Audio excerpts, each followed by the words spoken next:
The video you are watching on the screen is a video that captured moment a truck, a lorry, came to drop Fulani personalities who came to partake in INEC control registration exercise in Kwara State. These are God people talking, because Kwara have been in the news in recent time, talking about the issue of Fulani militias that have taken center stage in almost every area in Kwara State. This time around, the question people are asking is, could these people be from the same Kwara State? Or could there be any sinister motive behind this? Because this is like trying to get the number that are required to take over the political leadership of the state. Hence, they are coming in their numbers to get registered. I think it's in preparation for the 2027 governorship election in that state. Because we understand that the current continual vote registration exercise is targeted, is geared towards that election. But the question here is, could this be people from the same state? Because the argument is, if they are from the same state, do you need to travel in a lorry to get to your destination to get registered for INEC? Because I understand that the conditional registration exercise is taking place in every local government. So I think the authorities need to investigate this. Whether they are coming from different part of the country or even outside the country to get registered for sinister motive. I think the authorities must rise to the occasion and investigate this, because the last time we saw video from Kwara State, as you can clearly see on the screen as well, was when residents, people, were sacked from their ancestral homes. As you can see on the screen, these are supposed Kwara communities already deserted as a result of activities of Fulani militias. You can clearly see how deserted the place look.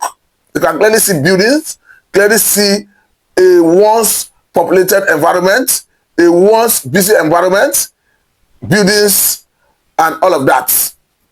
This is what they have turned Kwara State to.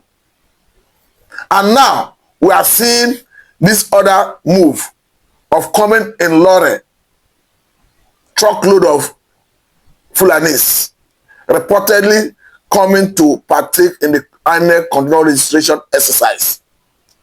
I must say that the authorities are not saying that if they are Nigerians, if they are from that state, from that local government, from that ward, from the unit, as the case may be, they are not eligible to register and vote. But the question is, the authorities should investigate whether they are actually from the state. Because I doubt, because there is no reason, there is no need traveling in a lorry if you are from the same local government, you are from the same ward, where continual registration exercise is taking place. So that is where the authorities must rise to the occasion to actually probe into this. I must say that the issue of Kwara is becoming a very worrisome situation. As far as I'm concerned, those people in Kwara State need the protection of their lives and properties. As far as I'm concerned, they do not commit any sin by being Nigerians and being in that part of the world. The governor of the state have a responsibility to protect lives and property. The presidency, or rather the federal government, have come out clearly, plainly, to say engage forest guards. Recruit between 2,000 and 5,000, depending on your financial capacity. So I don't know why most of these states are not jumping at this opportunity with speed of light.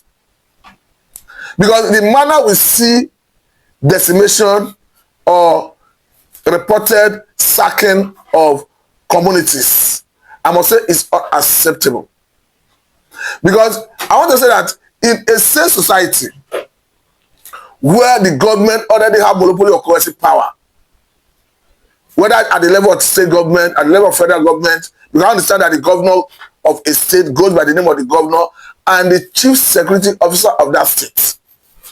So in a country where the government collectively have monopoly of coercive power, I don't think the likes of Ada Aleru, the likes of, Akwashi that operates in the Faskari local government area of Katsina State, the likes of Tojibelo can operate successfully for one day or let's say a week without being apprehended or neutralized. That is where all the levels of government must synergize with the locals to stamp out this banditry. It's an even wind that blow no one any good. You can comfortably say it is not happening in your states and it doesn't concern you. But I must say that it is a matter of time. If it is not addressed, it must definitely go round. Because if you take a cue from what came from that retired military intelligence officer, you understand that this issue, their ultimate aim, according to that retired military officer, is to Islamize the country. So they will stop at nothing to get their target. That is why everybody, all hands must be on deck to support the federal government in their quest to get this issue stamped out of every inch of Nigerian territorial integrity. We must support the federal government to buy fighter jets. We must support them with all information we have. We must support them with every means necessary. Because I understand that the issue of security management is a collective one. That is where I encourage everyone in the localities that they should timely divulge information to the security agencies. It helps. Now, I want to say that when we saw the compromising of the maritime military base, if there were cooperation in that manner, perhaps the locals would have gotten wind of that invasion and given the intel to the security agencies. And of course, if that happened, they could have been able to nip that in the bud. So that is where I am saying that the locals must, as a matter of their own safety, support effort of federal government, genuine effort of, because I want to say that I am particularly convinced that forest guard initiative of federal government is the way to go. Why do I say it's the way to go? It's the way to go because this will in a way give the state governors to ability to take charge of security situations in their respective states. Because currently, even before now, they lament about their inability to command the security architecture into operation. But hence, the president have said, recruit forest guards. They will be trained. They will be equipped. So I want to say that any governor that is not doing this, his people should start asking questions. Yes, questions should follow. Because the governor is the governor and the chief security officer of the state, and he has sworn to an oath to protect lives and properties of Nigerians within the confines of his state. At the end of the day, once the lives of Ada Aleru, Akwashi, Toji Bello are arrested, and any other bandit facing prosecution, it will not act as deterrent to others. I want to discourage the idea of negotiation with bandits, because the manner we see videos that now go around, the pitting bandits who come out from the enclaves, from the abodes, perhaps from the forest, from the bushes, fully armed. And after negotiation, they go back to their abodes with the same arm. I must say it is exposing Nigerian sovereign state as a weak state.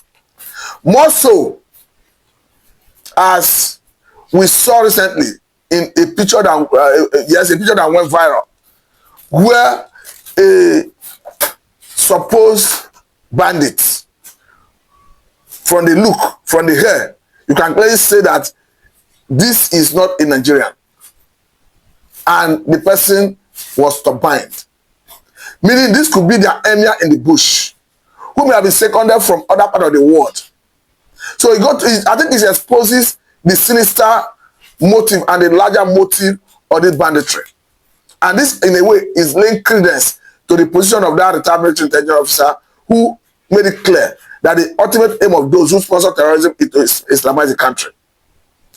That is why, once the president is decisive, every Nigerian must queue behind the idea of Nigerian government acquiring monopoly of collective power to decimate and rule them out. Everybody must play his part. If your part as a citizen is to divulge information, I think it is in the way to go. It is in the right direction. If your part is to get engaged and listed in the forest guard, it is the way to go. So whatever contribution you can make in your individual capacity as a community people, it is welcomed. But I must say that this issue calls for concerted effort, collective responsibility between the security agencies, the three tiers of government, and the locals. I must say, without missing words, that the traditional institutions, traditional leaders must be appropriately and adequately integrated into the security architecture, because it has been proven over and again that they have more authority over the people. So the problem, the issue of the locals finding it difficult to divulge actionable intelligence to the security agencies will no longer be a challenge if the traditional rulers are already in the picture. Because they can easily relate with their traditional rulers, who can seamlessly share such intelligence at their disposals with the security agencies. More so, as the governor of Borno raised alarm recently, talking about another dimension to banditry, to terrorism, a situation where Boko Haram are now using drone to fight the military. So it's going to show that as a country, we must now have to strengthen our air defense mechanism by getting more technology, buying more war armament, leveraging on drone and other advanced technology for air defense. Because the way it is, we cannot submit to banditry. And again, I think the government should know that and realize that we are dealing with a very formidable force. For Global Terror Index to identify and name Fulani militias of Nigerian extraction the fourth most dangerous or deadliest, the fourth most deadliest terrorist organization in the world, I think the armed forces, the government, should know that we are dealing with a very formidable force. Because these are people who have the dexterity, the effrontery, to attack a sitting governor. Looking at the retinue of security aides attached to a sitting governor, for them to dare to attack a sitting governor, you should know the stuff they are made of. Talking about when Otto was the governor of Benue State, when there was an assassination attempt on his life. Before he knew it, a group that go by the name of Fulani National Movement came to say they did it. They boasted that the governor was lucky, that next time he would not be that lucky. And we understand that Otto as a governor was very vocal,